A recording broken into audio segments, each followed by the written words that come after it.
ऐसा है कि मेरे जो बड़े भाई हैं इमरान, उनके साड़ू लगते हैं, वो सगे साड़ू हैं उनके। यही हमारे उनके बीच का रिश्ता है, लेकिन हमने कभी उनसे कोई रिश्ता जोड़ा नहीं है।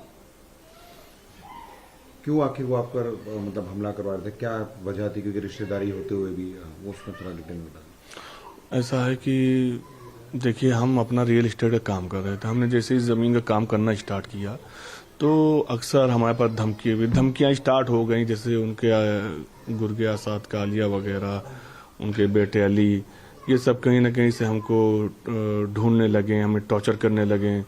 और ये रोक के गाड़ी उस कहने लगे कि ऐसा है कि भाई से मिल लो, काम करना है काम करो, लेकिन उनको भी जो है देना पड़ेगा। तो ये सब तरीके करके कहीं ना कहीं हमको घेरा जाता था। तो मैं अपना जो है बहरहाल मोबाइल बंद करके कहीं ना कहीं चला जाता था। फिर 31 दिसंबर 2021 को मैं अपने ही आवास पे बैठा हुआ था, तभी अचानक से अली, अतीक और आसाद कालिया वगैरह तीनों ये लोग 3 गाड़ियों से आते हैं और मुझको घेर लेते हैं। घेरने के बाद ये सब घेर के तमंचे, पिस्टल, राइफल, बहुत सारे असलहे लिए थे, सब ये मेरी बॉडी पे ऊपर से नीचे तक लगा देते हैं। फिर उसके बाद जो है जब फिर अली अतीक कहता है कि लो अब्बा से बात करो, तो मैं उस समय तो ऐसे भय का माहौल था, मुझे करना ही पड़ता। तो उसके बाद मैंने बात करी, तो मैंने कहा जी बताइए। तो उधर से अतीक अहमद कहते हैं कि तुमको बहुत नेतागिरी आती है, जब तुमसे बार बार कह रहे हैं कि जमीन शाइस्ता परवीन के नाम लिख दो, नहीं तो 5 करोड़ रुपये रंगदारी आसाद कालिया और अली के यहाँ से पहुंचवा दो। तो उस समय तक डरा हुआ था। मैंने कहा मैं इसको क्या जवाब दूं, मेरे कुछ समझ में नहीं आ रहा था। तो उधर से कई बार बोला कि सुनाई दिया, मतलब हेलो हेलो कर रहा था। जब मैंने कुछ जवाब नहीं दिया तो उधर से तुरंत फोन स्पीकर ऑन, तो बोलता है कि अली इन लोग को मार खत्म करो, साले ऐसे नहीं मानेंगे।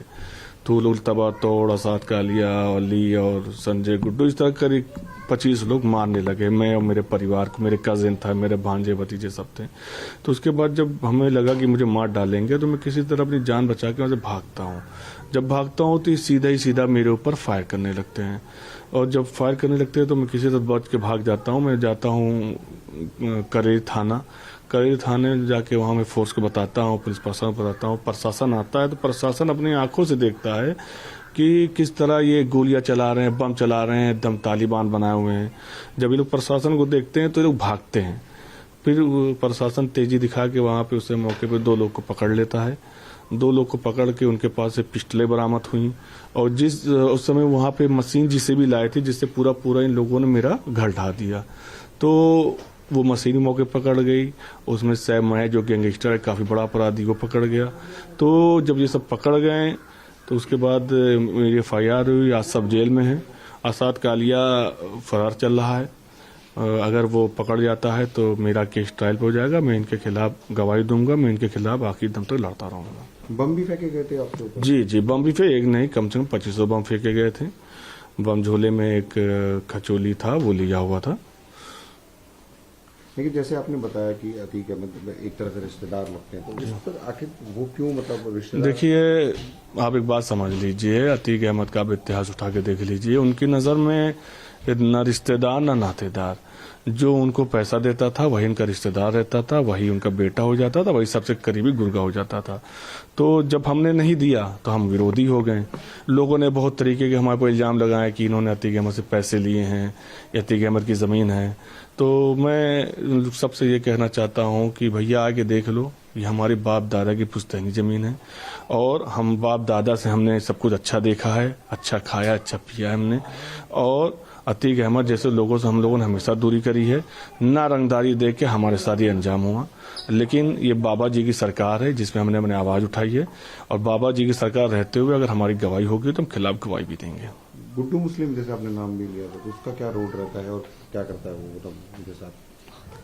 गुड्डू मुस्लिम देखिए, उनका बहुत पुराना गुर्गा है, हर कोई उसके बारे में जानता है। वो बम बनाना उसके लिए बहुत मामूली बात है। आप बैठे रहेंगे, आपके बगल में बैठ के बना देगा, आपको पता भी नहीं चलेगा।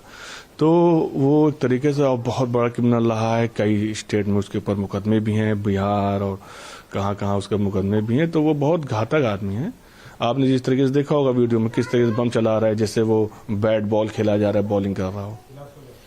और क्योंकि अब अतीक अहमद की मौत हो चुकी है, उनके भाई की मौत हो चुकी है, तो अब क्या लगता है आपको, किस तरह से आपके केस को भी, आपने कहा कि अटैक भी कर चुका है कई बार? नहीं, जैसे हमारी हमारी एक बिरादरी, गद्दी बिरादरी, तो उसमें कुछ लोग ऐसे हैं कि जो शायद उनको भगवान मानते थे या जो भी मानते रहे हों।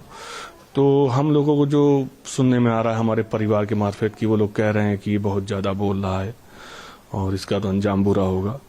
जो कि मैं उन लोगों से कहना चाहता हूँ कि भाई मेरे ऊपर हमला हुआ है, हम लोग को 4 साल 5 साल पीड़ित किया गया, उसकी हमने आवाज़ उठाई है।